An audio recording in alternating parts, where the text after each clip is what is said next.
Well, good evening. Welcome to Yada Yah. I'd like to begin on a few items on the news. We do have Kirk and Dee with us this evening. First, in terms of our internal news, there are two additions to the Yada Yah website, yadayah.com. One of them is that the first, I think it's 6 chapters of Coming Home 3, which is called Dowd Beloved, is now posted on the bookshelf. So for those who are interested in reading along with us and kind of knowing the material that we're using now to bring this program, it is available on the bookshelf under Coming Home 3. It says on the spine, Beloved. Second is that Dee and Jackie, but also Leah, my wife, but I think it's primarily Dee's project, have spent a long time creating a timeline based both on the Torah's genealogies and through the prophets, as well as what I've written throughout these many years in Yada Yah. And it is now positioned on the yadayah.com site under resources, and it is the timeline. I think it's a marvelous tool. This is the first edition of it. It does have a really spiffy introductory video, but the video is too spiffy for the Yada Yah site. They're hoarding it on the social media. That is their realm. But you can go to social media, which is available from the Yada Yah site, and watch the spiffy video that introduces the timeline. And before very long, their intent is to take the timeline, provide some additional links from it so that it tells all the various stories that need to be told from it, and that it's based on a more artistic presentation. But right now it's a marvelous tool, something that I use quite regularly when writing, because you want to know, all right, this is year so-and-so, what other events happened, or when did Hosha or Yah or Yah or someone of that nature make this statement. It's a quick way to go about keeping the date straight. I used in a fairly recent chapter trying to calibrate the 40th year of the Exodus as the children of Israel came into the land, and what that meant relative to other things that were happening. So those two things are new on the Yada Yah site. In Israel, which is the country we're most concerned about, the Palestinian, I even hate to say Palestinian, the fake Palestinian Islamic Jihad. Yeah, it's better. It was one of the organizations that I met with 22 years ago when I began this message.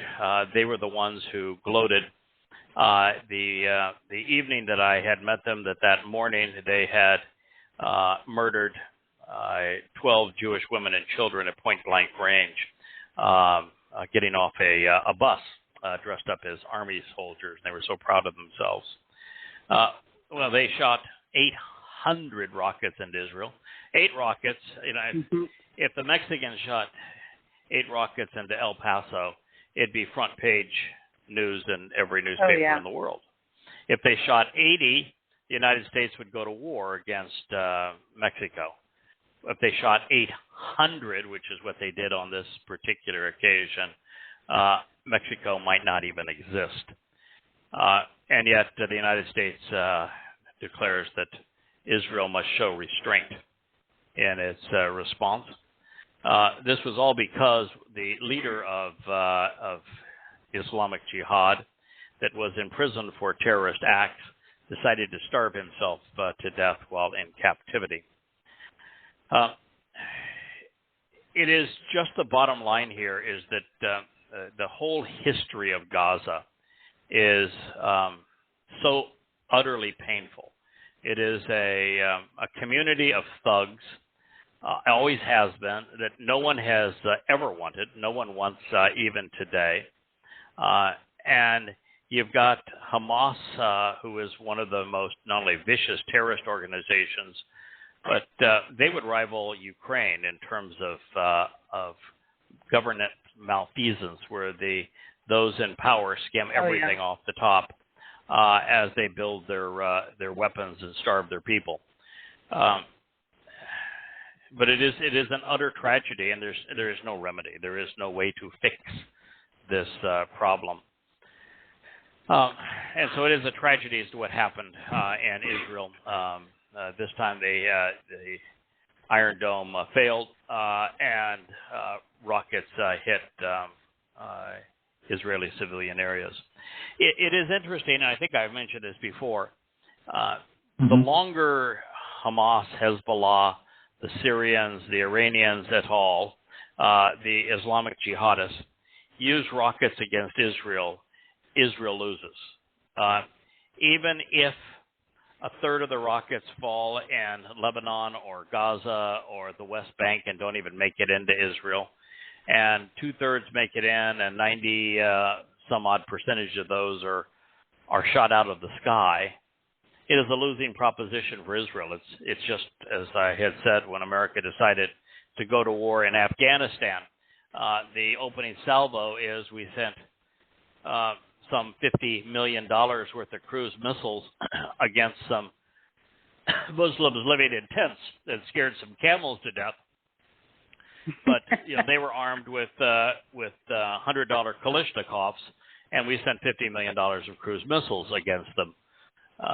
You can't win in that war. A Iron Dome interceptor costs upwards of $100,000. Some say $150,000. The rockets that it's knocking out of the sky cost around $500. The most expensive of them is about $1,000. The more they win, the more they lose. It can't be done. Second item in the news that I want to talk about is what happened in New York today. The district attorney for New York City, the guy that brought the charges, actually 34 iterations of the same charge of sloppy paperwork against Donald Trump, and it did so purely for political reasons. He is the same fellow that decided that he would arrest the ex-Marine that killed the thug in the subway with a chokehold and arraign him on manslaughter charges. It's one of the most devastating things that could ever happen to the country, because we right now have a country without any character, and we have thievery and thuggery at an all-time high. Progressive cities like Seattle, San Francisco, Portland, Los Angeles, and now New York are completely out of control. Murder rates are way up. Chain stores don't even want to operate in those cities anymore. The drug problem is terrible. But this was the fellow that he put in the chokehold, had been arrested some 40 times for assault. He had just gotten out of jail for being convicted of assault. He punched an old lady in the face. He was amongst the worst possible thugs. Just prior to getting out of jail, prior to going into jail for this last time for punching a 60-some-odd-year-old woman in the face, he dragged a child, down the street by her hair. He would routinely threaten people on the subway. And so this was a man that had the good sense to stand up and protect himself and the other people on the subway from a thug. And yet, because the thug was black, even though he's been arrested 40 times for vicious behavior, and even though he was threatening the people on the subway, because the person who restrained him with the chokehold was white, the black man is a victim, and the white man is the perpetrator. And the reason this is so devastating is the country is already spineless. We're already a country that's paralyzed, that doesn't know how to man up to anything. We're incapable of standing up for what's right and showing any backbone, and now we're criminalizing it. And so with America's cities deteriorating, this may be the single worst political move ever. And it's become a reality in America's cities like Washington, D.C. and New York, San Francisco, Los Angeles, that it's impossible to get a fair jury. I mean, this jury that convicted Donald Trump of slandering this woman for a crime that took place, 20 some odd years ago or more. Utterly absurd. Listen, I don't like Donald Trump. Donald Trump may in fact be a womanizer. But the fact is, this woman went public with her story more than 20 years after it happened. And as such, by choosing to go public with this story that she never turned over to the police, there's never been a criminal charge, she became a public figure attacking a public figure. And Donald Trump is absolutely a public figure. And so the threshold for proving slander of two public figures is astronomically high, way beyond anything that that jury could have assumed with Donald Trump. And I know I run afoul of a lot of women when I say that we have a serious problem when juries convict rapists, because a huge percentage of the time there is no even preponderance of the evidence, much less proof beyond a reasonable cause. If it is a crime and there's two people that are involved, unless the victim immediately responds, goes to the police, gets a rape kit, and has physical evidence of some kind that this occurred, it's just one person's word against another. And in this case, this woman did nothing and went 20 years and did nothing. And then finally decided when they changed the law in New York that gave people, women, anybody the right to pursue a civil case against somebody beyond the statute of limitations, now with literally no evidence, it's one person's word against another. I'm sorry. One person's word against another does not prove anything beyond a reasonable doubt. And so it is preposterous for this jury to have convicted Trump twice. Now, again, I say this not as a Trump fan. I can't stand the man. I listen to his speeches, and every time I hear him talk, I just cringe and said, how in the world could there be so many Americans that are enthralled with this idiot? He is an egotistical maniac.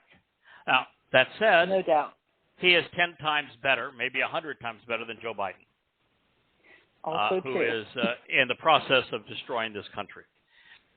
The last story that I wanted to talk to you about happens to be what I witnessed while having dinner tonight. Tucker Carlson, who was not actually fired by Fox because they still have him on payroll. They're trying to control him, but removed from his time slot at great cost to Fox because they've lost half of their audience. He has a show on Twitter. I think it's called Words by Tucker or Tucker's Words, something of this nature. And his program this evening, at least that I saw it this evening, which is either the second or third, is on what the Biden administration has done to destroy America's reserve currency standard. This is a subject that I've talked to our audience about through the various radio programs that I've had over the years and during the time I was a guest speaker on it. So I've got more than 22 years invested in this particular topic. And what I have said is that America is not going to go into a recession. It's not going to be a depression. It's not even going to be a Great Depression. It's going to be a cataclysmic default and utter chaos. That America's economy is going to crater, the dollar is going to become worthless. And that this is inevitable because we have done everything we can to destroy our reserve currency status. To be a reserve currency, your currency has to be apolitical, so that you cannot use it as a political weapon, which is what we have done with it, particularly now with Russia, where we said we're going to seize Russia's central bank dollar reserves. And then we're going to keep Russia out of SWIFT, which is the international trading mechanism. We've put so many sanctions on Russia, we destroyed our own economy. We're about ready to go, even as the Biden administration admits, into food shortages. If you go to the market now, basic staples are twice what they were, sometimes 3 times what they were 3 years ago. And we shot ourselves not in the foot, but in the head. And all the while, the Russian economy hasn't suffered at all. In fact, the ruble's trading above where it was against the dollar when this all began, because the Russians actually have something to sell: oil, wheat, for example, raw materials of great value, fertilizer. But the biggest problem is by weaponizing the dollar, what we have done is we have told countries that are part of the BRIC association, like China, like India, like Brazil, like Indonesia, and like Russia, that it is in their interest for them to start buying and selling goods internationally in currencies other than the dollar.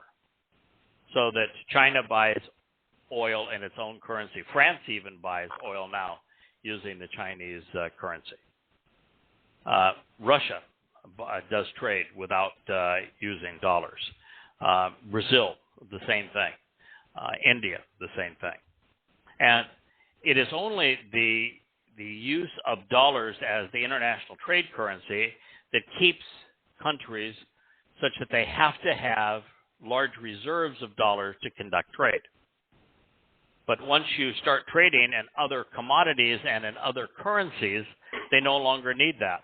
And when that happens, then the dollar, the ability of the U.S. government to create the illusion of solvency by not printing money, but literally changing the wheels so that we've inflated the money supply, quantitative easing, it's going to cause the currency to become worthless.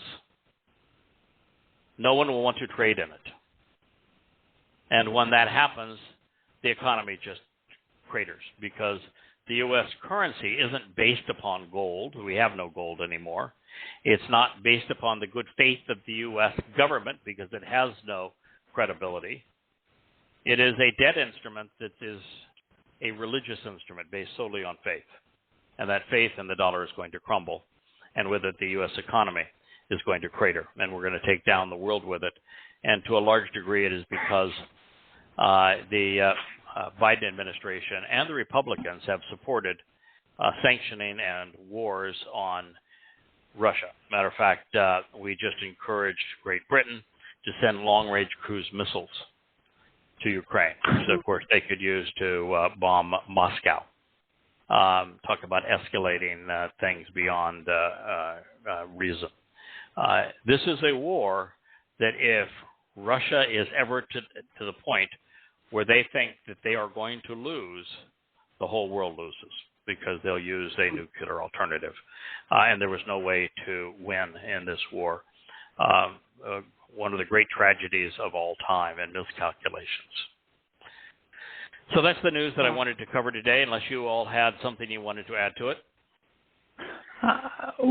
What should people be doing about dollars? I mean, we have to trade something. People have savings. I mean, they have no alternative. Yeah. You know, your challenges are that if you put your money in gold, it's manipulated by the Western governments. Yes. And so it's very difficult to use gold as a hedge, and plus the government plays dirty, which means that if you have gold, they can confiscate. They can confiscate it at an artificially low price. The second is the Bitcoin-type cryptocurrencies. But as we found, the 2 or 3 largest players have all cratered. because they were just dishonest. And so there's really no way to validate the credibility of any of them. So that becomes a difficult thing to do. There are commodities that have value, but those commodities do fluctuate with economies. Like oil goes up and down based upon demand. And so it's also highly speculative. The only currencies that are doing worse than the dollar are the English pound and the euro. And so, it's the Three Musketeers with a race down to the bottom. There aren't a lot of things that you can do. And that's the whole dilemma here, is that there really aren't good options. Fortunately, it's a very short period of time. We will be into the worst of the time of Jacob's troubles within 7 years. We'll be to the end of it within 10. So it's a very short window that we have to deal with. And I would just say that, as I've said previously, the best thing you can possibly do is to be as independent as possible, and be as far away from the commotion of a major city where millions of people are likely to go berserk, and your very safety is at risk. So living out in the boondocks has its advantages at this point, and having a considerable stash of food is not beyond reason, because if you go too far, then you become a target. So you have to be a little bit careful in that regard. Mm-hmm. Yeah. And I'm not a doomsday or prepper. I don't have anything to sell. No snake oil. This is not an Alex Jones. We're just talking about what Yahowah has predicted. He's talked vociferously about the time of troubles, particularly the time of Jacob's troubles for Israel, and the world war that will ensue, the carnage that will be as a result of it. And so we know we're going into a very difficult period, and that the beginning of it is likely in 2027. It's going to be the most serious starting around 2030. So here in 2023, we have 6-7 years between now and the time that all hell breaks loose. That is our reality. God has forewarned us, and He has a marvelous life assurance plan that I would highly recommend. It doesn't cost you anything. And the options, if there ever was a life assurance plan to die for, this is the right one. And actually, it's even hard to die for this one, because if you are productive, contributing to disseminating the message that God has spoken to His people and calling them home, He has every incentive to keep you around to the very last moment possible, and then harvest you during the Towrah harvest. So, it's a win-win no matter where you are. Okay. All right. To die for, I like that. You can't even die in this one, because He doesn't want to. He don't want to let you. He don't want to let you go. There's too few people. Keep talking. Too few people engaged in the battle. That's right. Read, learn, write, and talk. Share. All good ideas. All right, picking up where we were last week at this time, we have finished the horrific part of Mizmowr 22, and we're now in Dowd celebrating the result, really. And while he has performed the most heroic and compassionate act in human history, he fulfilled Pesach Lamb. He was the Passover Lamb. His basar, corporeal body, served as the Passover Lamb. His soul, nefesh, served to take the guilt of the covenant family and Yisrael into Sheol, where it was posited never to be seen again. And then, as Yahowah's Bakor, firstborn, he became the natural celebrant of Bekurim, firstborn children. And then 7 sevens later, he was the most enriched and empowered of the covenant family. Dowd has done the deed. He has fulfilled the role of our Savior. He has become the exemplar of the covenant. He has served as the Pesach Lamb. And now that he has celebrated this reunion with Yahowah, the man who has done more for us than anyone wants to praise Yahowah. And he wants to do so because this was a marvelous thing for the Son to do. He got to save his people. He got to redeem his credibility. He was able to restore the respect that he will need throughout eternity. For 2 hellish days, and they were as hellish days could possibly be, he gets an eternity of goodwill. Now, there's a little more to the story there because he had to endure, the anguish of having 2,000 years of his own people and of Christians either completely denying what he had done or appropriating what he had done to a myth. Someone else. And, if you have performed the most painful, heroic sacrifice in human history, and rather than being credited for it, you're denied all credit, and you have the world's most popular religion actually giving credit to a myth that somehow derived from Dionysus and Odysseus, it's got to be major irritating. In the end, It all turns out beautifully for Dowd and for the remnant of his people. But in the meantime, it is horrific, and I can tell you that father and son are none too pleased. But nonetheless, as he is completing the 22nd Mizmowr, he's able to now go forward in time and know what he has accomplished with Yahowah, who made it possible. So he writes, and this is Mizmowr 22:22. I have chosen to continually recount, providing a written record of Shafar, of your name, doing so to my brethren within the midst of the summoned community who have been called out, so as to radiate your brilliant source of enlightenment and Halal brag about you. Mizmowr 22:22. Yeah, it's a fascinating statement. So here is Dowd. He has chronicled his own participation in Pesach and Matzah, right down to personal and graphic detail, explaining how painful and humiliating it was to endure this. He is now on this side of Bekurim, and the first thing he wants to do is to say, I've done this. I have provided a written record of what occurred.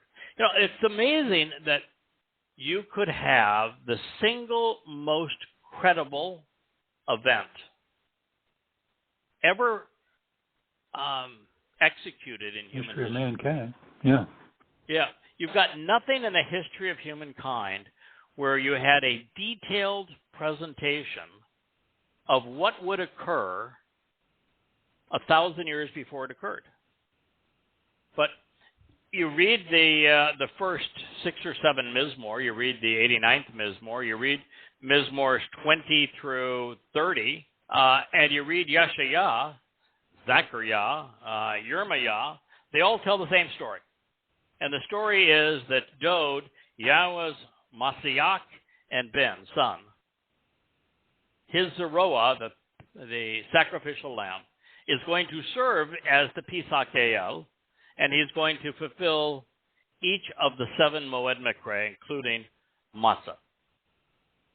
There are hundreds upon hundreds of prophetic declarations in the only book of credible future predictions that state by name that it will be Dowd who will fulfill these monumental events, the fulfillment of the first 4 Mikra.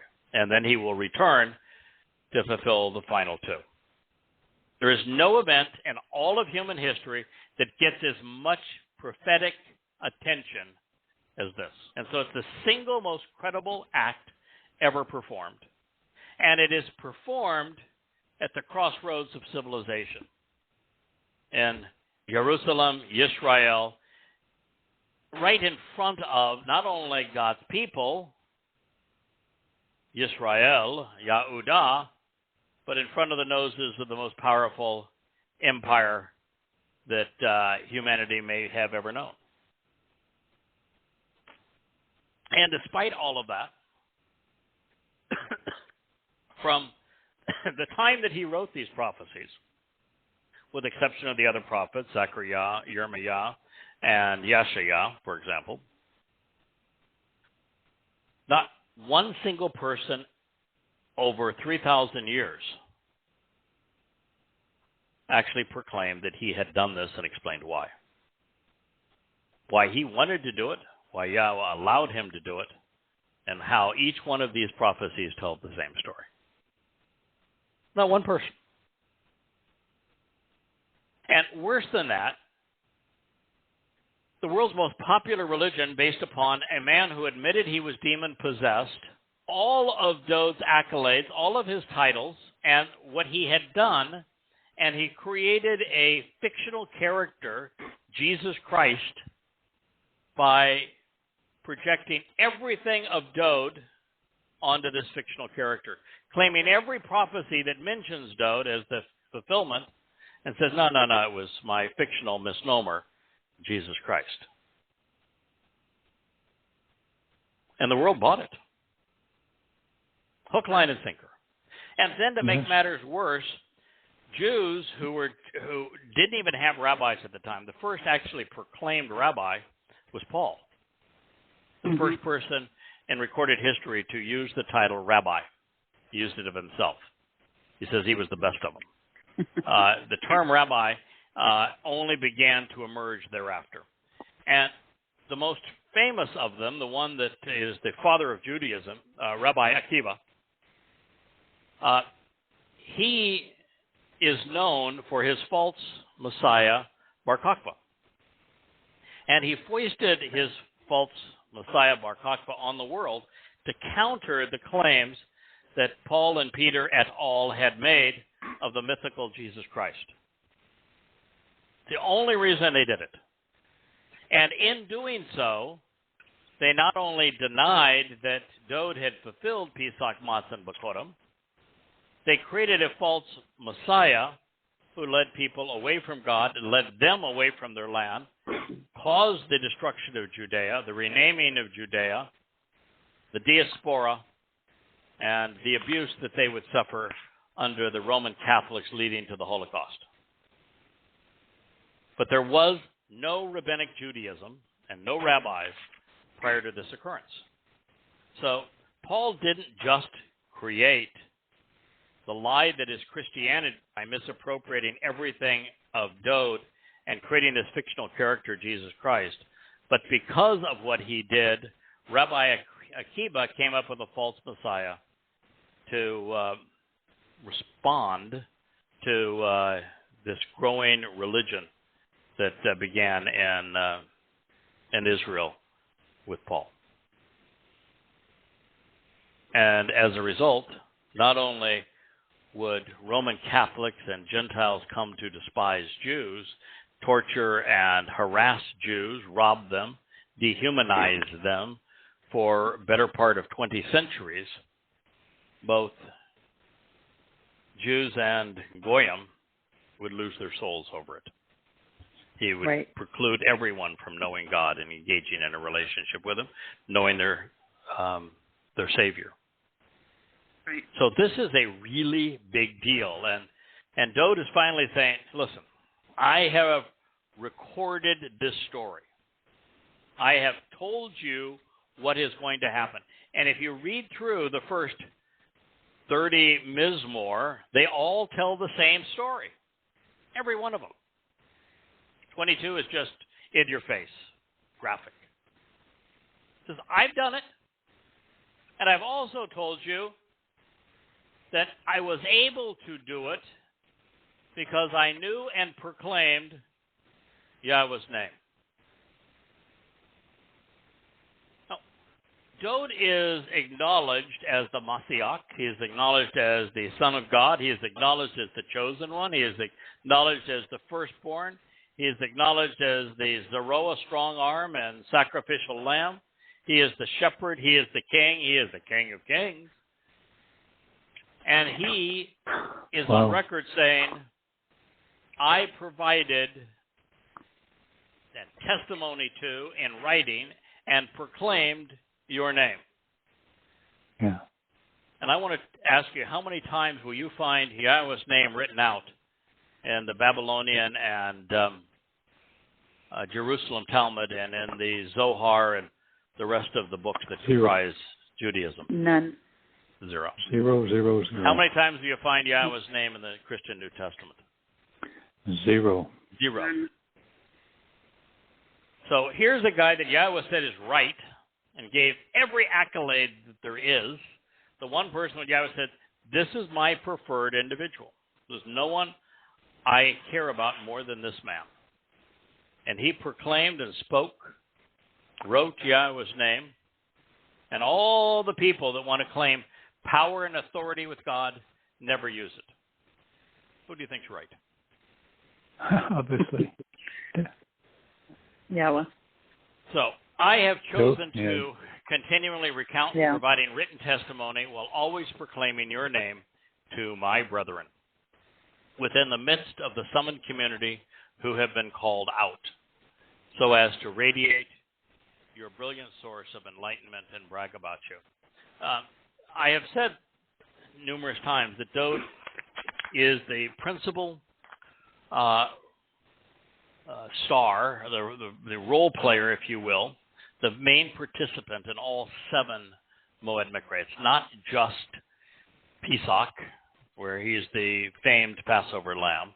It's not just Matzah, where his soul takes our crimes, our guilt into Sheol, depositing it there. It's not just firstborn children, where Yahweh's firstborn is reunited with the set-apart spirit and re-enters heaven. It is also Shabuw'ah. And on Shabuw'ah is when Dowd was enlightened and enriched, became more brilliant, empowered, as the symbol of what that day represents, as the symbol of what will happen to all of us that are members of the covenant. And so he is the first to fulfill Shabuw'ah. He is also the basis of Towrah. As those engaged in Towrah, our mission is to herald what we have learned about Dowd, the roles that Dowd has played as our Savior, so that when Dowd returns on Yom Kippurim in year 6000 Yah, 2033 CE, that there's a remnant of Yisrael ready to greet Father and Son. And then he becomes the king, the Malach of Sukkah thereafter. All 7 of the Moed Mikra are about Dowd, with Dowd, for Dowd, by Dowd. Yes. So Yisrael's most acclaimed shepherd and king, Yahweh's Messiah and Son, recorded, related, recounted, declared, and proclaimed God's Shem, his name. And that's something to keep in mind because the world seems preoccupied with anti-Semites. But they have no clue what an anti-Semite actually means. Because the people who are claiming that, he's an anti-Semite are actually anti-Semites. All of them. Because there isn't a single one of those who claim anti-Semitism that proclaim Yahweh's name. Shem means name. To be an anti-Semite is to be against the name.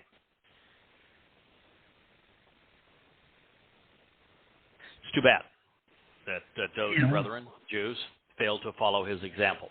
He wrote what they have made a religion out of denying.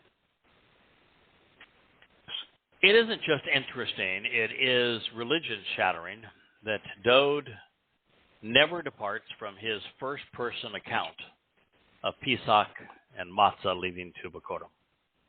He does not speak of another individual or ever address a third person.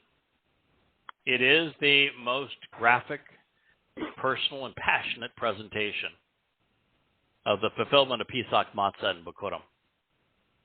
And it's always Dowd writing of what he himself would endure. You do not find the name Jesus or Christ, or even the name that we've used to describe the mission, Yahowah, ever. Not on Dowd's lips, ever. Nor on the lips of any other prophet.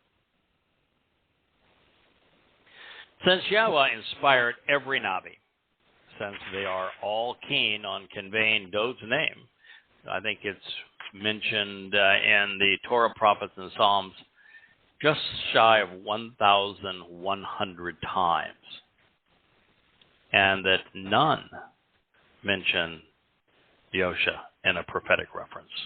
Right. This means that either no one by this name contributed meaningfully to God's people, or he had no interest whatsoever in us knowing or using that name.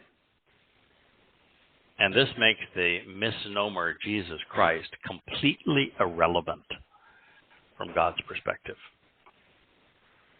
It'd be no more God than Julius Caesar.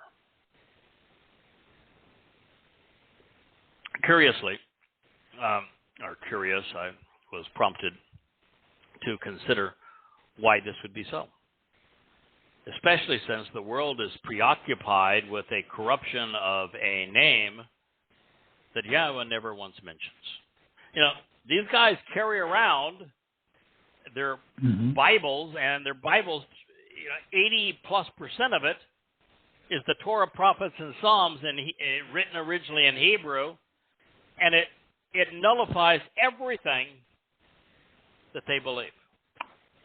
And it destroys any credibility for any possibility there was a Jesus. So desperate are Christians to claim credibility for their fictional misnomer. Every time Dowd is mentioned in a prophecy, every time one of his titles or accolades or deeds is discussed in a prophecy, they apply it to their misnomer, as if God doesn't know one name from a real one, his son from a fictional character. A third of the planet's occupants celebrate Easter. They categorize themselves as Christians when there is no basis whatsoever, none, for Christ. There's no basis for Jesus. Dowd fulfilled the Moed Mikre. He volunteered to endure the sacrifice because he loved Yahowah and his people, needed to restore his reputation, and wanted to earn his people's respect. And even though that is the case, he states, respect and revere Yahowah if you want to radiate his light. Every descendant of Yaakov, that would mean every Israelite, you should choose to consider him worthy of respect and massively significant. You should want to live with him, all you descendants of Yisrael. If I may, and I'm projecting here, but I think this is a bit tongue-in-cheek. Yes, Dowd did revere Yahowah. It is wise to revere Yahowah. And when we revere Yahowah, we will radiate his light. And this is the proper thing for every descendant of Yaakov to do. But I think Dowd is also talking about himself. I think Yahowah and Dowd, as father and son, are a team. They're inseparable. And based upon what Dowd has done, he has earned our respect. It is Dowd who is going to radiate Yahowah's light to the extent that he is akin to the sun in God's presence. every descendant of Jacob should choose to consider Dowd worthy too, and massively significant. If you want to live with Dowd, you should choose to recognize what he has done, all you descendants of Israel.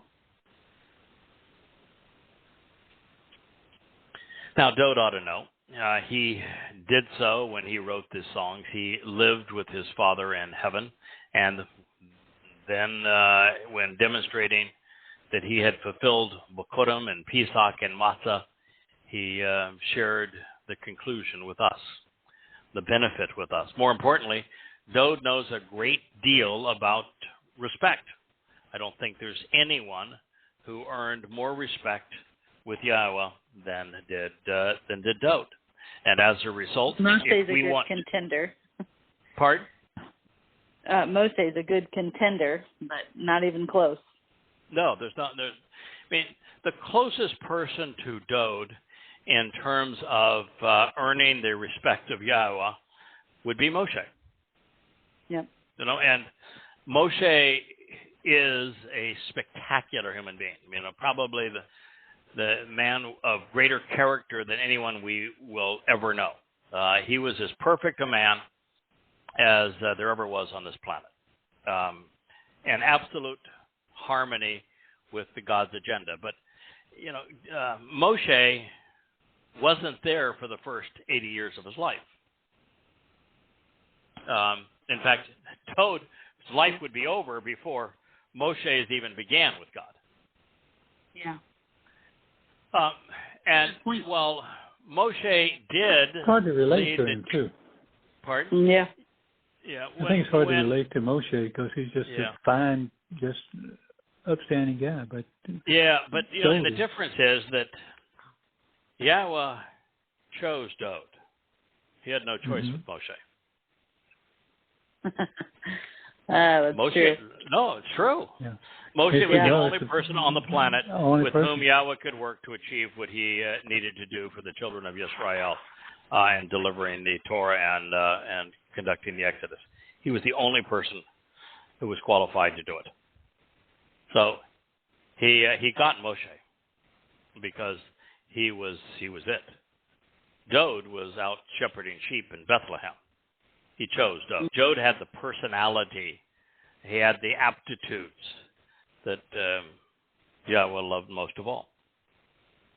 Right. So there's a very difference between, or powerful difference between these two.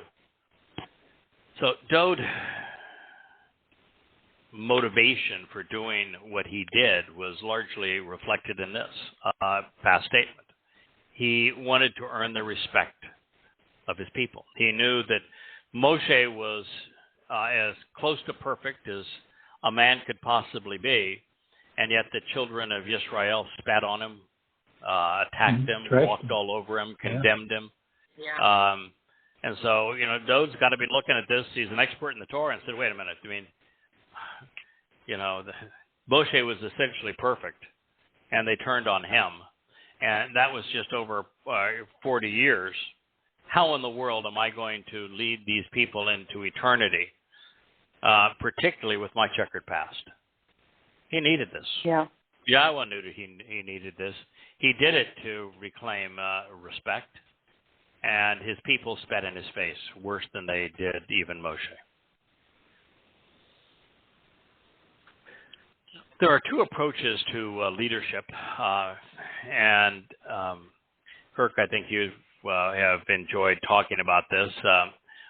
Earned and imposed. Kings and generals demand compliance, and they achieve submission through fear.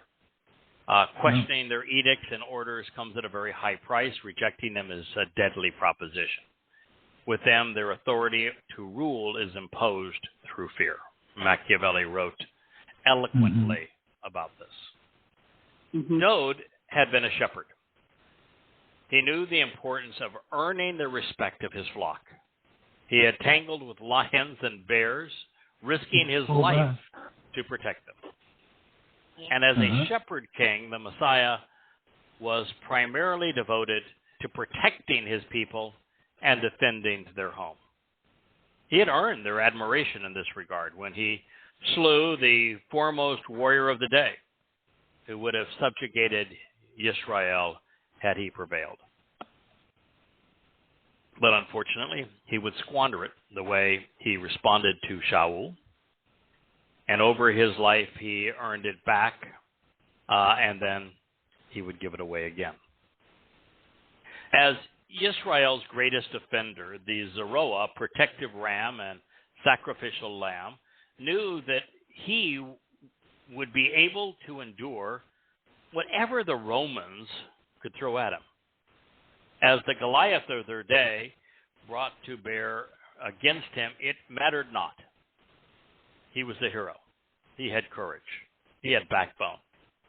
He could deal with what would be wrought on him by the Romans through their scourging and through crucifixion.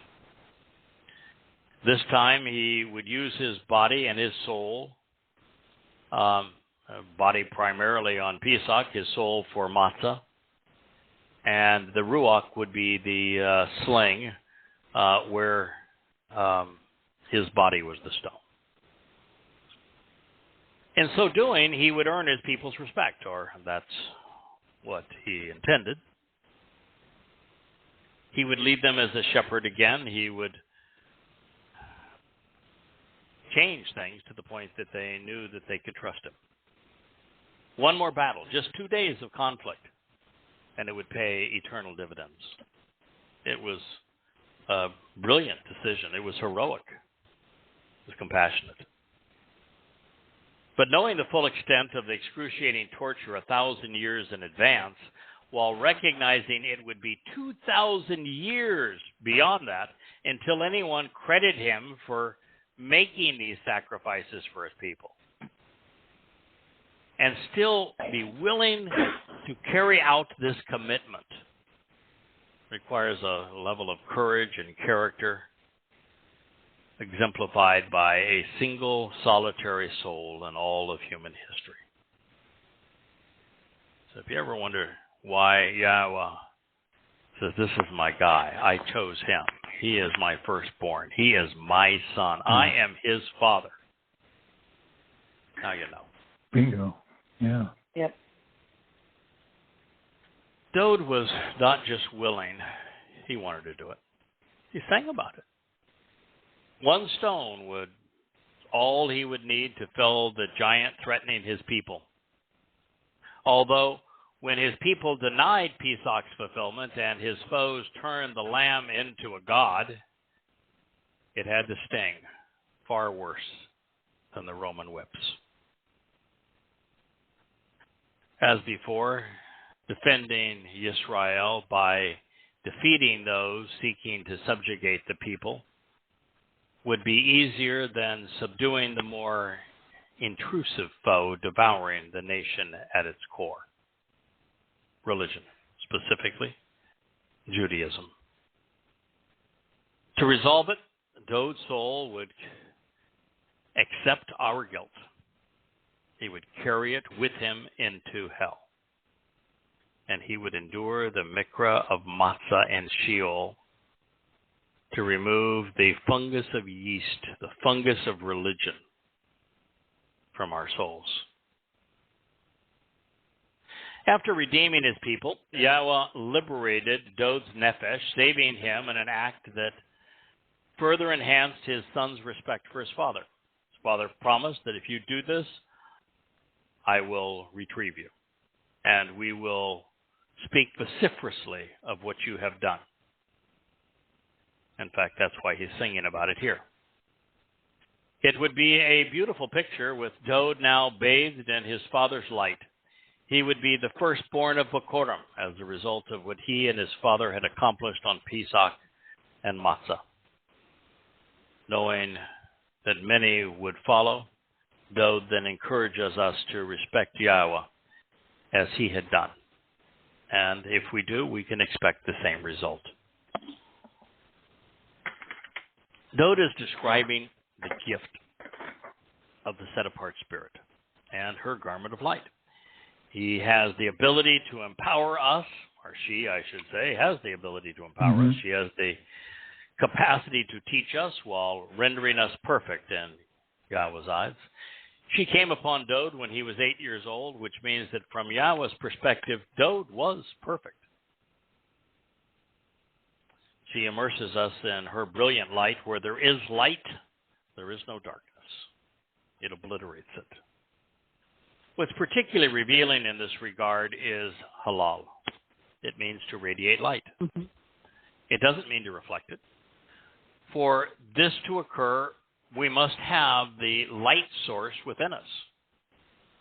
So when we are born into the covenant by way of the set-apart Spirit, she resides in us, becoming our source of illumination, our source of empowerment and enlightenment as well. Halal, unfortunately, is almost always translated praise, but that is not its primary definition, and it misses the point. Halal's preferred connotation is to shine, to radiate light, and brilliant light at that, to make something clear and visible by bringing forth the light, revealing its source. And that's what Dowd is encouraging us to do here. While the secondary meaning of the word can mean extol in the sense of admiring, in addition to boasting, these inferences can lead to the word's dark side. Halal's tertiary connotations include to make a show, and to be praised for it, to create a grandiose appearance, and to be foolish, insolent, and arrogant. It is interesting that as Dowd details everything that he endured as the Pesach Lamb and in fulfilling matzah, even as returning on Yom Kippurim, he does not brag about his own role. Right, talks Yahweh. Yeah. Bring your name. In fact, he credits Yahweh for the entire experience. And truthfully, while Dowd wanted to do it, it was Yahweh's decision. And Yahweh would be the one that would have to make it work. For Dowd to be whipped to the point of death and then crucified by the Romans has no value unless Yahweh is causing that sacrifice to serve to fulfill the promise of eternal life and opening the doorway to heaven of Pesach. Going into hell with our guilt serves no purpose unless it is framed by what Yahweh described through matzah and what matzah represents.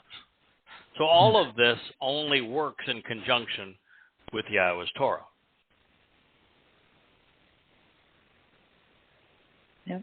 Since Yahweh wants us to engage in the covenant relationship with him, he does not want us to fear him. And while I understand that almost every English Bible translates Yahweh as fear, the word also means to respect and revere. We cannot love while afraid. Fear breeds revulsion, not affection.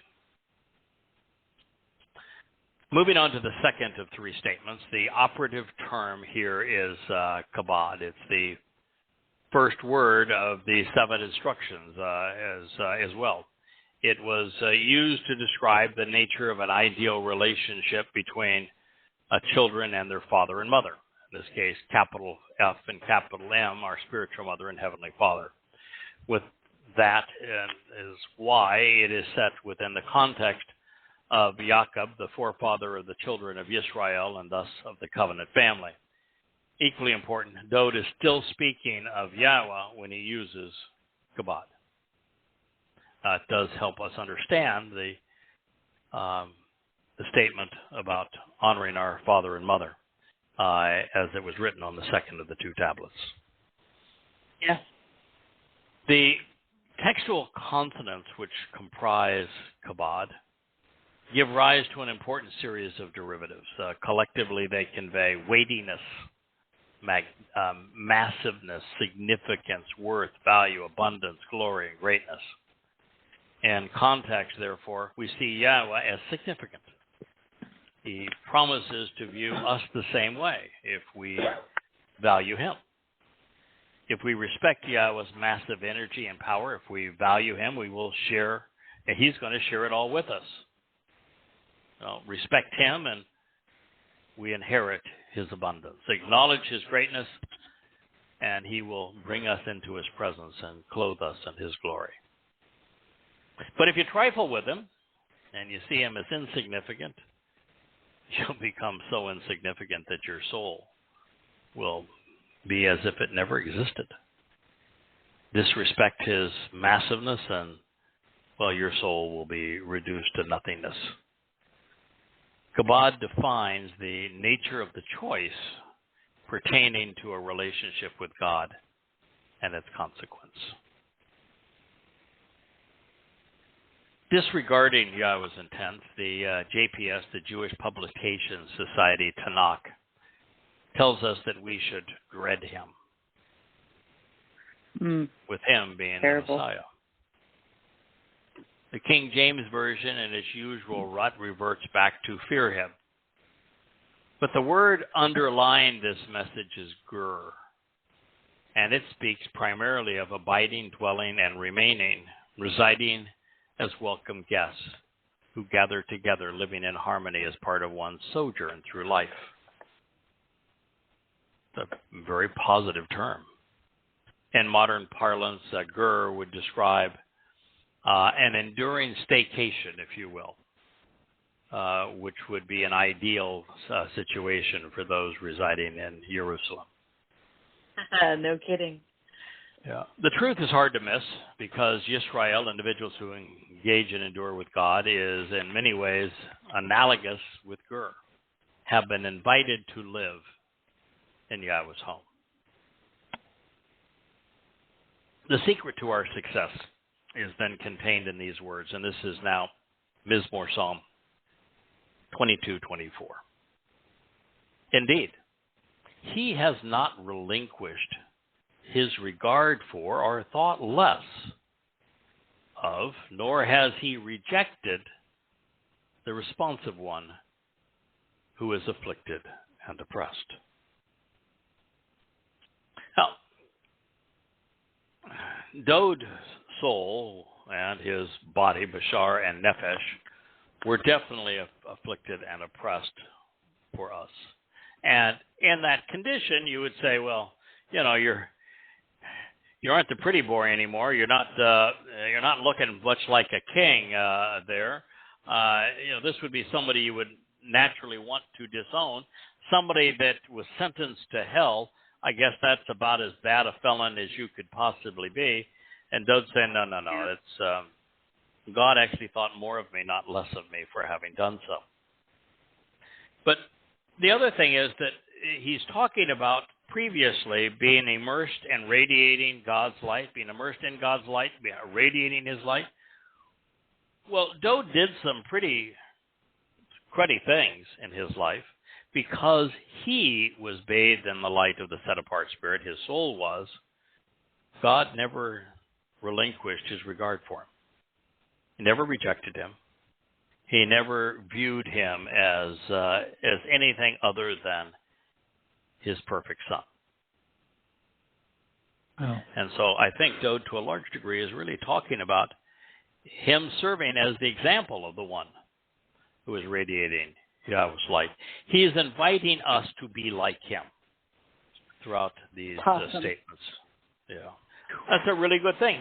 Because he's not only inviting us to be like him, he paid the price for us to be like him. Yeah, what more can you do? As a matter of fact, it makes his sacrifice more meaningful when we accept it and become more like him. Yes. Yeah, it's a slight when we reject what he has done. So while he, in this statement, is Yahweh, the one who remains responsive even in the midst of his affliction, is Dowd. And even though we will never endure this degree of persecution, it is a message for us such that we also remain responsive to Yahweh's calling, even in our darkest hour when all appears lost.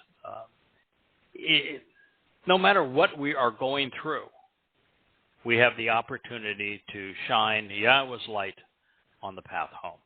I spent 4 years of my life exposing and condemning Islam. Another 3 years of my life exposing and condemning Pauline Christianity. and then a better part of a year exposing and condemning the books that were written in Babel, particularly Ezekiel. And, it's dark in there. And sometimes, though, the light that Yahowah provides that we can shine on that darkness is the brightest when we're in the midst of these exceedingly oppressive, repressive situations. Right. And so I think that's part of Dowd's message as well. In this case, Dowd, having accepted the guilt of every covenant member over thousands of years, would have been very vulnerable to rejection. And yet nothing would interfere with Yahowah's enduring love for his son. Mazah is the opposite of kabod. The basic meaning is to accord little value to someone or something. It conveys, disdain, a lack of respect or reverence. Yes. Mazah can be rendered to hold in contempt, to refuse, or to abstain from, to treat beneath one's notice or dignity. But Dowd says, no, that wasn't Yahowah's approach. He was the opposite. But what Dowd is collectively saying here is, with Yahowah, his policy is bazah for bazah, kabod for kabod. Respect him, he'll respect you. Value him, he'll value you. Disrespect him, and, well, you're not much. And you're saying that right back. Yeah. Yeah. Yeah, there's so few Hebrew words actually with the Z in them. It's always fun to see them. Every time you see one, you go, wonder why they put the plow in that sucker. But in Bazah, you've got the family home, the Bayeth, the plow driving a wedge, a line between it and the person standing upright. So there is they talk about the red lines drawn in the sand. This is the line drawn in the sand between the person reaching up to God and God's home. So it is an estranging, sort of separating thing with that plow in between the two. The most interesting aspect of this statement might be the realization that both Enuth and Ani are based on Ana. It's a word whose primary meaning is to respond by answering a summons to meet, to be proficient with one's answer and replying and announcing one's intent related to God.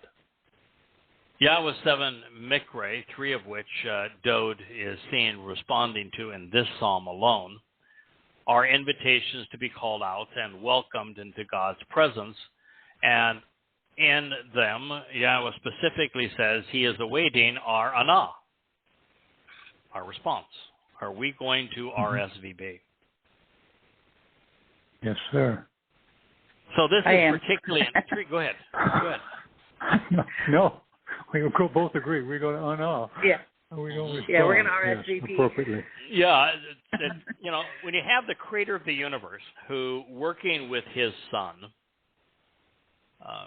performs this great sacrificial act of fulfilling Pesach Masan Bakurim, Shabuw'ah, on our behalf, so that we can enter the doorway of life and live forever, be perfected, so we have no more flaws, become the sons and daughters of God, adopted into his family, becoming royalty, able to live forever with him, and then being raised by him. Shabuw'ah says that we are enriched and empowered, and we are enlightened, emancipated, and he's offering us these things, and our only requirement is to get to know him, respect his name, disassociate from the competition, which would be religion and politics, trust him in this regard, respond to his moed mikre, he's not asking a lot of us, and he's offering everything that you could possibly want. I mean, as God's children, we inherit the universe. And the universe that we inherit is infinitely larger than we can even fathom, because we can only fathom a tiny part of 3 dimensions, which seems to go on forever, with hundreds of billions of galaxies, each having hundreds of billions of stars, over a diameter that appears to be close to 100 billion light years across.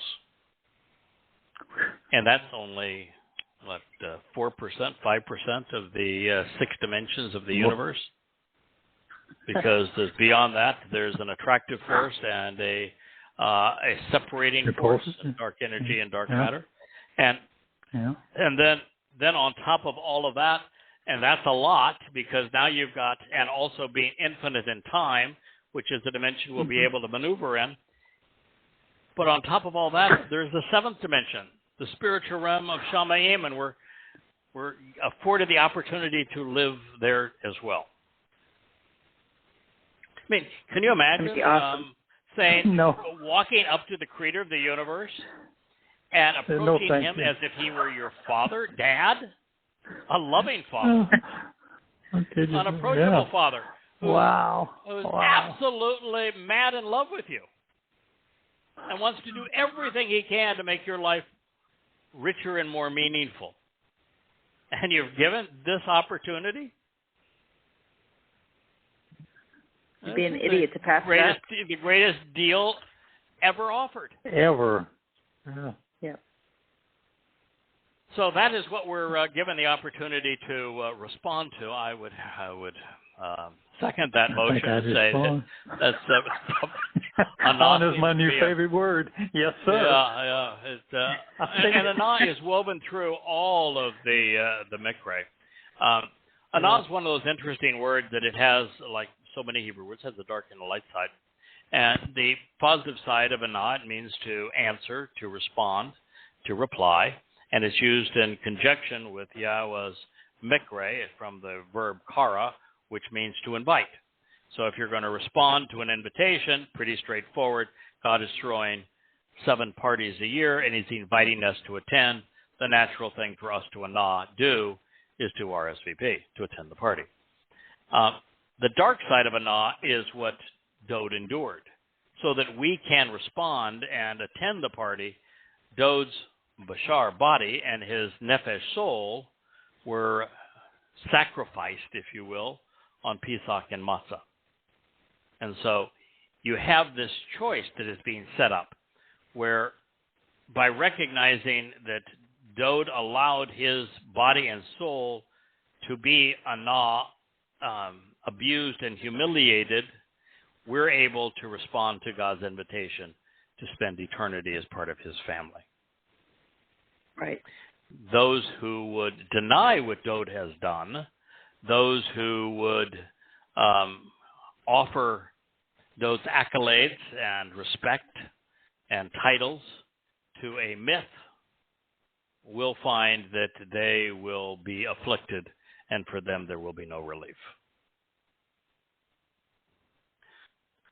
So Dowd wants to share the result of what he enjoyed with us. His soul and Yahweh's spirit were reunited. As I mentioned, we've gone through the dark side of the dark portion of Mizmowr 22, which speaks of fulfilling Pesach and Matzah, leading to Bakorim, and now we're in celebration mode. And Dowd says, nor did he continually conceal his presence from him. And during his request for help, he helped him. He listened to him. So during his request for help to him, he listened. So we have Yahweh being credited by Dowd for doing as he promised. Yahweh said, if you do these things, I will respond in this way. And the way that I'll respond is you'll be able to live in my presence forevermore. And if you request help in fulfilling the Moed Mikre, I not only will listen to you, I will support your decision. And while that does apply to Dowd, it applies to us as well. If we anah, Yahweh will avail his presence to us, will allow us to come into his presence.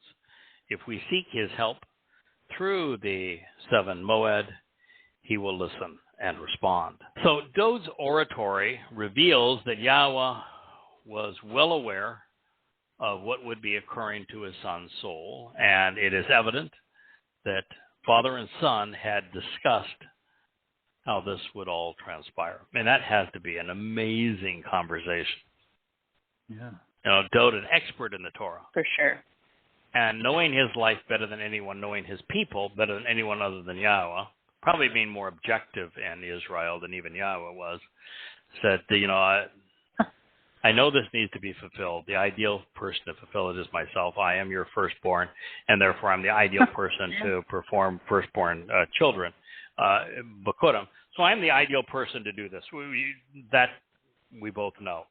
But think about why I need this. You know, you've honored me with the idea that I will be King of Kings and will lead your people throughout all time, but your people are tough to lead.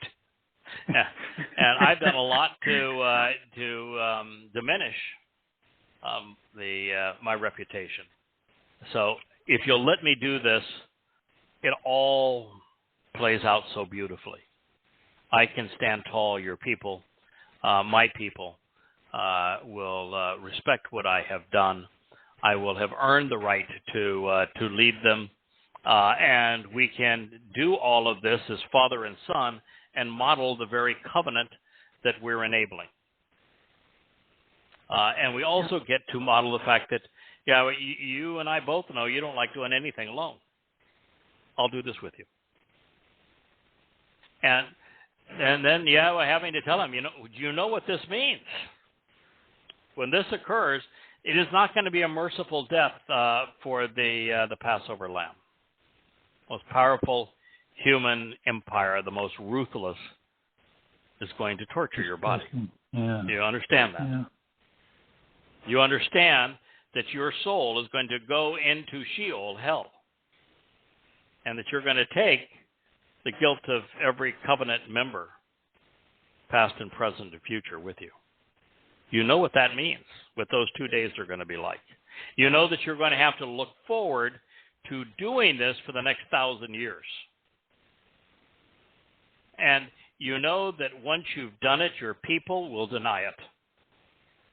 And then the most popular religion in world history is going to be promulgated by a demon-possessed Jew who will give all of your acclaim to a ridiculous misnomer. You understand that? Are you still willing to do it? They talked it all through.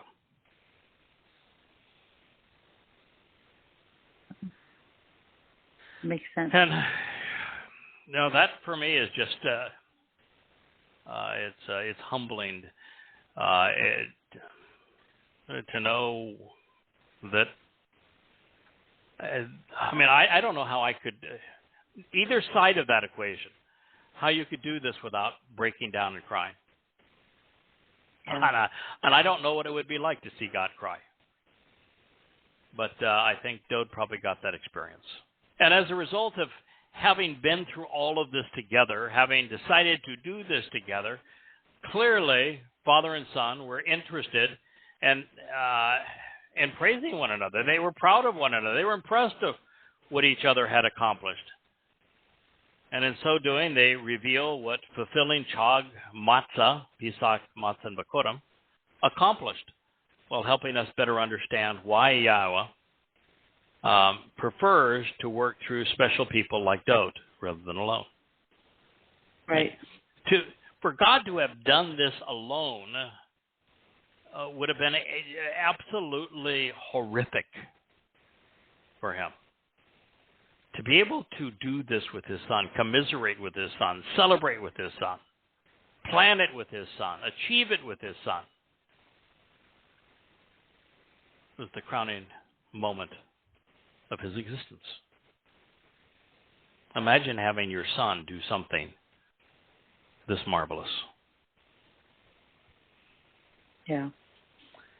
From you, Yahowah, and because of you, I will be appreciated one day. I'll be adored. Yes, sir. I'll shine brightly. My reputation will be exalted within the greatly esteemed assembly, fulfilling my commitment and promise to be part of this free will offering. I am fulfilling restitution and complete restoration in a conspicuous and straightforward fashion in the presence of those who respect and admire this. That might be the most profoundly important statement in all of the Mizmowr. When you understand what he is talking about and in context of what he has said throughout the first 30 Mizmowr, of which 22 is in the midst of all of that, what this means. From you and because of you, by working together with you, Yahowah, I will be appreciated one day. One day I'm going to be adored for shining brightly. My reputation will be exalted within this greatly esteemed assembly. I will have fulfilled my commitment and promise to be part of this, the ultimate free will offering. You don't know, being able to say, I have earned this respect. Yeah. I've earned the love and adoration of the covenant family. Esteemed assembly. You know, you didn't just give me this title, King of Kings. I paid a tremendous price to be here. Yeah, I understand. Yeah, it's all because of you. You chose me. You empowered me. You made it possible. You agreed that I could do this, and then you saw it through with me. But you have any idea, what this does for your son? Because of what you have done here, Yahowah, by agreeing to support me in this, I will finally be appreciated and adored. I am going to shine brightly. My reputation will be restored, especially within this greatly esteemed assembly of the covenant family. I will fulfill my commitment, my promise to be part of this free will offering. I am fulfilling restitution. I am making complete restoration possible in a conspicuous and straightforward fashion in the presence of those who respect and admire this. It's beautiful. Yeah, it's how does one deny something this clear, this powerful? Dowd is saying, I am the savior of my people because you made that possible, but I honored my promise as well. We did this together. And look at the result. This was the greatest idea ever conceived, perfectly executed.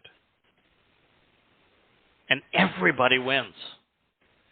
Right. Yahowah prevails, Dowd prevails, Yehudim prevail, Yisrael prevails, the Goyim that capitalize on it prevails, the truth prevails, the family of God prevails, the covenant prevails. Everything that matters wins. Yeah. Ultimate victory. You know, Yasha, the Hebrew word that we always translate salvation, which does also mean to deliver, to liberate, and to save, also means to achieve victory. They were victorious. You're here. Dowd has earned the respect and adoration of God and of every covenant member. And if they had not been so easily indoctrinated, the same would be true of every Israelite and Yahud. This was your king. He is your Messiah. He wrote this in your language. He lived not only in Jerusalem, he founded Jerusalem. He built his home in Jerusalem. His name is mentioned on rock carvings, even by his enemies, 850 BCE. He is the most prolific of the prophets. He is the one man that God says, he is my son, I am his father. I chose him. I prefer him. He is the Yahowah, Passover Lamb. He's the most brilliant orator, most courageous man, the greatest defender of Yahweh's people. He did this, and yet Jews have almost universally denied it. The Messiah is revealing something we'd all be wise to hear. He convinced God that he should be allowed to honor the single most important promise ever made by enduring this excruciating trial during Chag Matzah as the sacrificial victim. Dowd is acknowledging that while he will be adored for having done so, nonetheless, Yahweh deserves the credit. And one of the things that is we have to keep in mind here, it's, okay, so Dowd is our Savior. Dowd fulfilled Pesach, Matzah, Bakorim, and Shabuw'ah. He's going to fulfill Kippurim and Sukkah. Towrah is all about him. But none of this happens admit, without... I balk about that. Yeah. About the Savior part. Yeah, none of this happens without Yahweh. None of it. And what's even more amazing is Yahweh, as the father of Dowd, is far more content and comfortable with his son getting credit. God doesn't need credit. He knows who he is. He knows what he's done. He wants a family. And when his son receives credit, it makes him proud. It makes him happy. It knows that it's like saying, I was right about these people. There is hope. There is promise. There is character. Look what my son did. So there is nothing wrong. In fact, there's everything right about crediting Dowd for doing this, recognizing that there's nothing that pleases his father more. Good point. Far more pleasing to Yahweh, knowing that he did this working together with his son, than if he were given credit for having done it alone. It validates everything that Yahweh intended, that we were worth creating, that we were worth communicating with, that we were worth the trouble of the Torah and the long march through the wilderness. We were worth liberating. We were worth dying for. We were worth being tortured. We were redeemable. We're worth the investment of all of this and the creation of the universe. This one man proved it. And fortunately for us, we get to ride on his coattails. It's pretty awesome.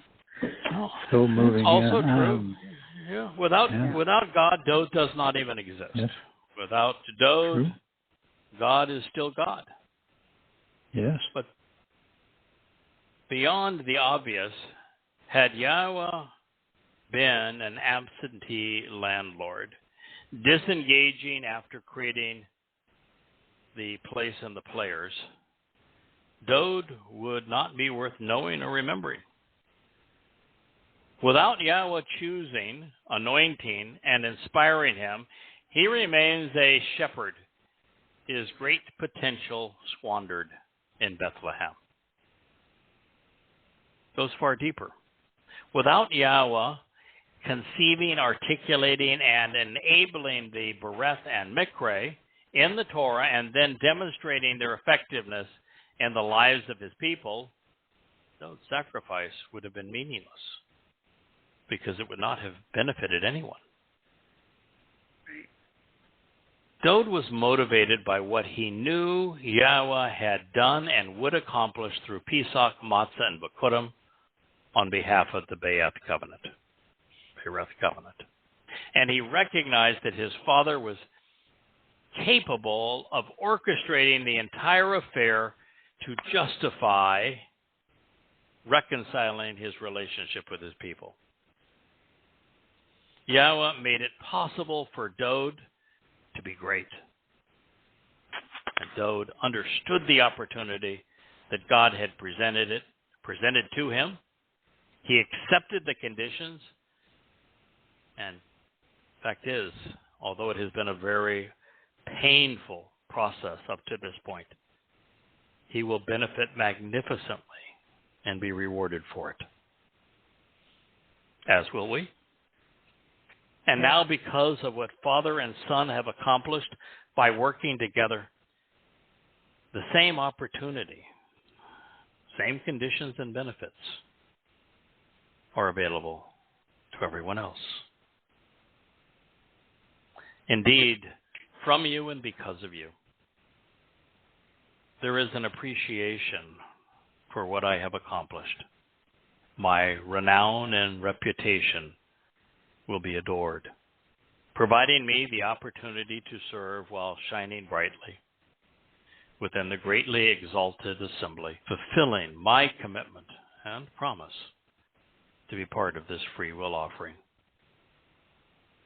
I am fulfilling restitution and complete restoration in a conspicuous and straightforward fashion in the presence of those who respect and admire this. Well, that was beautifully said, although it was easier said than done. Yeah.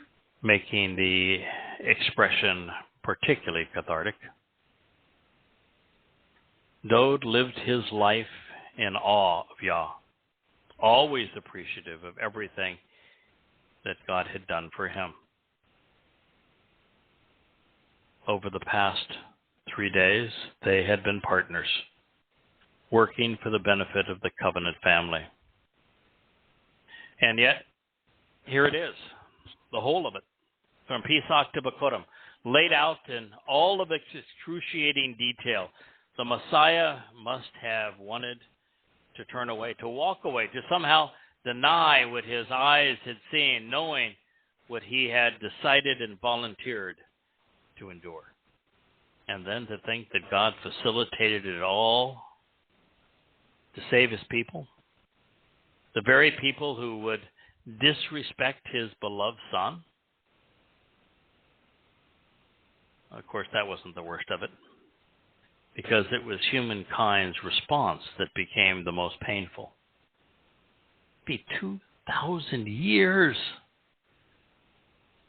before Jews would go from depriving Dowd of the credit he is due, even denying the fulfillment of Chag Matzah, to finally coming to adore father and son.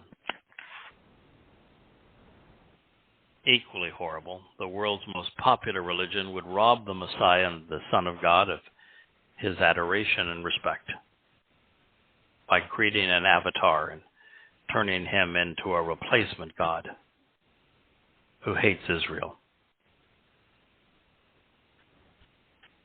In spite of this, Dowd has nevertheless taken us forward in time when the covenant family and the remnant of Israel will finally celebrate what he and Yahowah have accomplished during Passover, unyeasted bread and firstborn children, to provide the full recompense and complete restoration of the relationship between God's people and their Heavenly Father.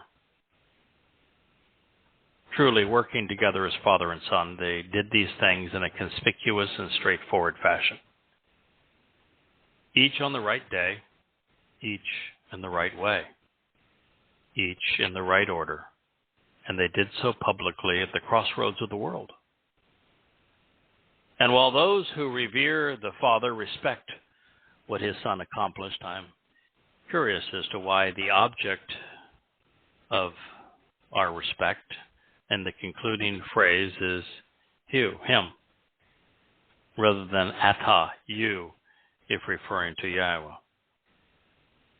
But if indicative of our newfound perspective on Dowd's heroics and what Father and Son have done together, why not ane me? Therefore, the most elegant solution was to render Hugh as it, or this, in reference to all that we have read throughout this entire magnificent Mizmowr, specific to the collective fulfillment of Chag Matzah by Father and Son. Well, this probably is a good place to stop for the evening. We'll pick up Mizmowr Psalm 22-26 next week at this time. I tell you, let me just say something real quick. I've never heard a presentation as great as this one of Yahweh and His Son Dowd. Really good. This is a landmark show. I mean, this is just brilliant. I've read it all week and the week before, but it's wow. Wow. Yeah, well done, my friend. It is amazing to recognize that from the first Mizmowr and the opening line of the first Mizmowr Psalm through the second, third, fourth, fifth, sixth, and seventh, all the way through the 30th, probably beyond, that the primary subject is Father and Son working together to fulfill the 7 Moed Mekre, and thereby enable the redemption and reconciliation of Yisrael and the covenant family. It is said in every possible way, just as it was so eloquently said in Mizmowr Psalm 22-25. And we understood so much of it, more probably than anyone up to the last few months. And then all of a sudden the light went on where something that we wrote about 3 and 4 years ago that I said, this is written in first person and it has Dowd serving as the Passover Lamb, but how is that even possible? And certainly God wouldn't allow his Son to do this. And so you write all around it because you can't even fathom how it could be possible. And then you go back right to the beginning to Mizmowr 1, and Father and Son are discussing why this is the best possible solution, why it is in everyone's interest, why this is the ultimate achievement that will ever be made on behalf of humankind, on behalf of the covenant, on behalf of God, that everyone wins. And it's presented clearly, brilliantly, passionately, graphically at times. But it's just so far beyond what we expect, what we can even fathom, that we read right through it. I've been doing this now for 22 years, and until just a few months ago, I read right through it. Sure, I knew that Dowd was the Son of God. It's obvious. That Dowd was the King of Kings. That Dowd is returning with Yahowah on Kippurim. That Dowd is the Messiah. We knew all of those things. Boy, you read the 89th Mizmowr, and it's all laid out there for you. There is no denying that Dowd is the the Son, the Messiah, the chosen one, and the Zeroah, sacrificial lamb. It's all there, that there's going to be 3 lives of Dowd. But still, we've grown up in a Judeo-Christian culture where Jews have vehemently denied the fulfillment of Chag Matzah, Pesach Matzah, and Bakorim. They have vehemently denied its fulfillment and have come up with this nameless Messiah that's going to be some warlord in the future.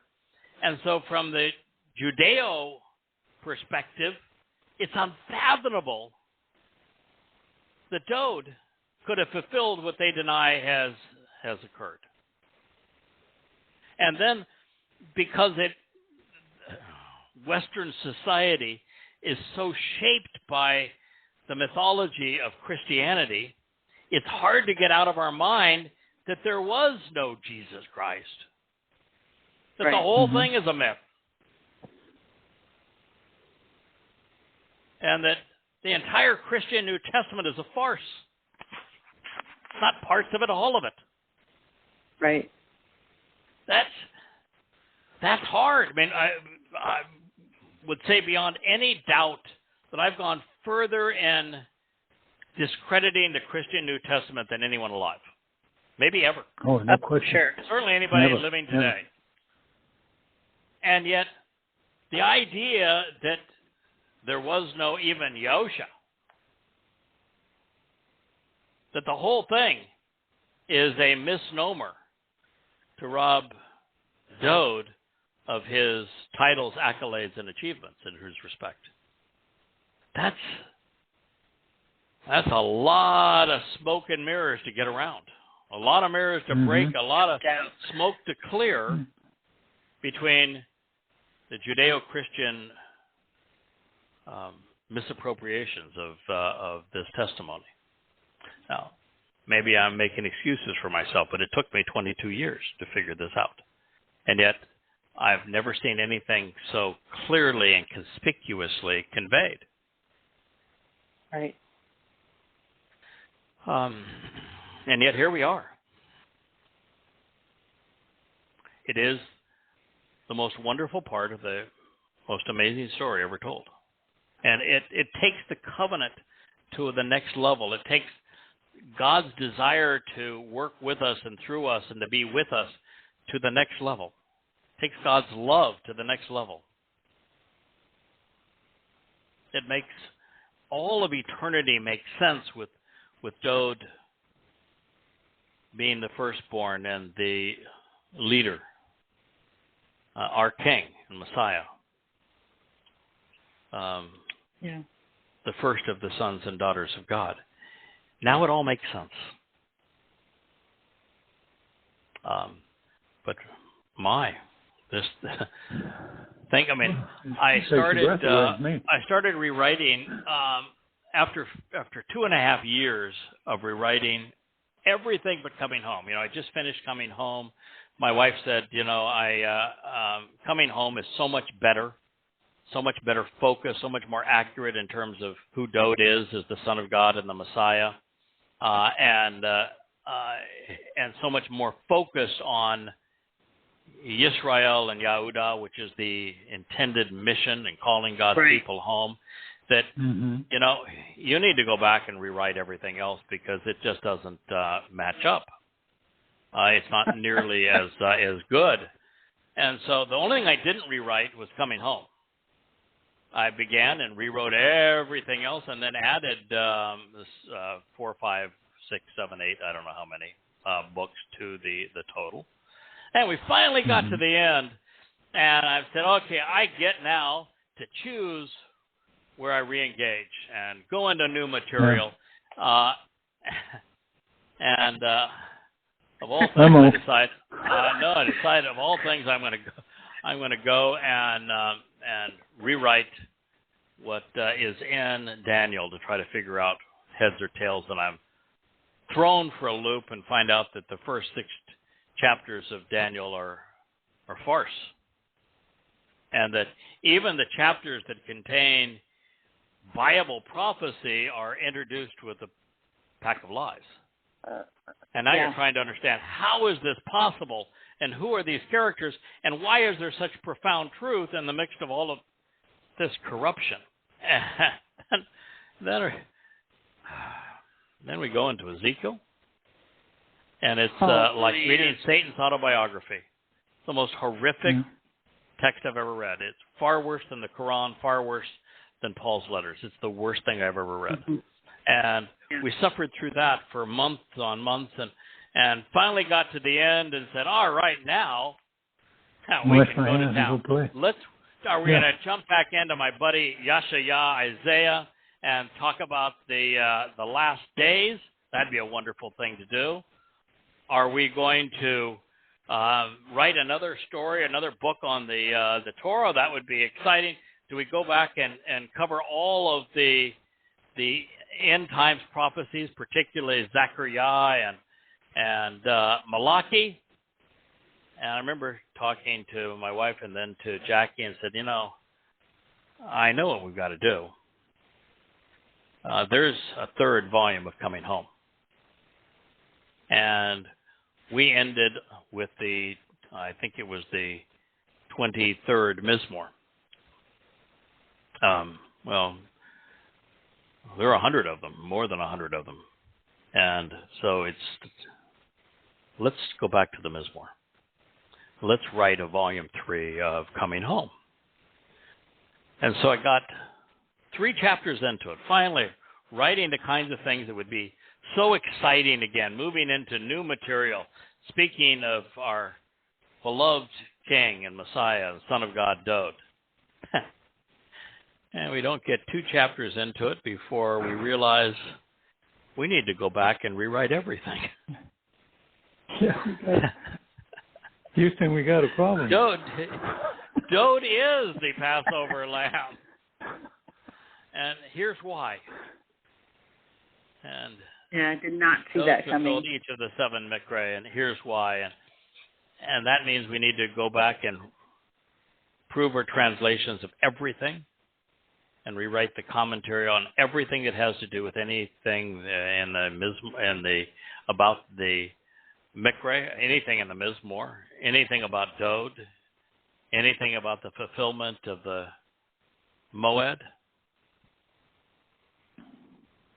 And it's going to be another year and a half, maybe 2 years, to get it right. And we're going to be on edge every day until somebody can pick up the first book and an introduction to God and read all the way through to the end, and the last book of Questioning Paul, and know that it's all accurate, correctly reflecting what Father and Son have made so conspicuous. And we decided collectively that we would not go to the first book on that bookshelf, which is the volume 1 of ITG to start, but that we'd begin this in the toughest of all places. Coming Home, volume 1 and volume 2, which are the only books that we didn't edit the last time through because they were the last ones done. And what we are learning is that God did exactly what Dowd just said. Father and Son did. They have admitted having fulfilled the mikra together. They've explained what it achieved. And they've made it conspicuous. And it is the most wonderful treasure, the most relevant treasure, the most beneficial and rewarding treasure ever discovered throughout all of human history. Agreed. No question. I must say, wow moment. Yeah, so when you say this was a good program, what we're doing is sharing the greatest treasure ever offered. Right. About the most heroic and compassionate event in human history. And it's directed at Yisrael, at God's people. It's profound. It's riveting.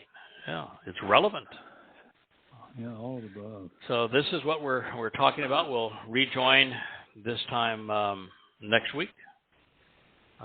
Thank you for sharing your Shabbat with us. Look forward to being with you again. We'll pick up at Mizmowr song Psalm 22:26. And if you have a chance, go see the wonderful video that's not on the Yada Yah site, that's only on social media, that introduces the timeline. By the way, also on social media, my wife and Dee, but particularly Leah, have been producing videos that are just marvelous, that introduce new listeners to this program and to the books and to they did one introducing series on Babel. They are so classy and so beautiful. They're more elegant than anything that I've ever seen online, including this one that introduces the timeline, which you can watch. And then after seeing that, I would encourage you to go to yadayah.com. Check out the timeline. It's on the resources link. We have separated resources and community. I think it makes the site more useful. Check out the timeline. I'm on it all the time, using it as I write to be as accurate as possible. And for those who want to learn a little bit more about the motivation that pertains to everything that Father and Son have done for us in fulfilling the Mikra, the first, I think it's 6 chapters, are now published online in the Dowd Beloved volume of Coming Home 3. So you can read through those. I'm currently about a quarter of the way through chapter 10, which is a little more than 2/3 of the way through Coming Home 1 in my rewrite. So, another month or so, Coming Home 1 will be published, and it is a wow. It is really robust. It is really robust. It's so fundamentally enhances our understanding of Yahowah, the covenant, of Dowd, of their relationship, of the Moed Mikra, of the Mizmowr. This is truly a labor of love, and I think that everyone will have a chance to appreciate it. And we'll get it published. In fact, the edit team is editing my edits as we're going. So as soon as we finish this last chapter, it'll be immediately republished as under the title of Voice.